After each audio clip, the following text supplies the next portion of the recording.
In my mind, I was healthy. I ate pretty healthy. I definitely worked out. I was physically active. I love bike racing.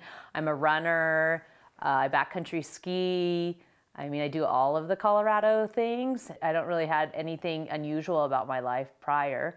And my parents don't have a history of heart disease. My name is Renee Goldberg, and I had a heart attack in September of 2016. I was riding my bike to watch my husband do a bike race, and while I was on the bike, I realized I wasn't feeling well. It was an instant, massive fatigue. I couldn't tell. I just felt completely tired to a point where I was gonna pass out. My arms were tingling a little bit, but I thought, oh, I can make it, I'm almost there. So I was able to ride the rest of the way there, but I knew something was wrong. I could think of this public service announcement that was on 9 News about women and heart attacks, and I thought, well, I'm in my 40s, maybe something's up, maybe I'm having a heart attack, and I was lucky because the EMTs are always at bike races, so I went and found the EMTs. I don't think they wanted to scare me, so they could see something was wrong on the EKG. We went to the emergency room, and that's when they discovered I'd had a heart attack. Once I went to the ER, I again felt pretty normal, but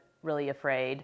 They told me they didn't know what causes it, and it was pretty rare, and they didn't really know exactly how to repair it. The biggest things I changed is dealing with my stress. I have learned meditation, so I try to do meditation as much as possible. I eat more plant-based, but everybody is different on how they do, but that just makes me feel better about what I'm doing. Definitely listen to yourself and take care of yourself. Go see a doctor if you feel like something's off.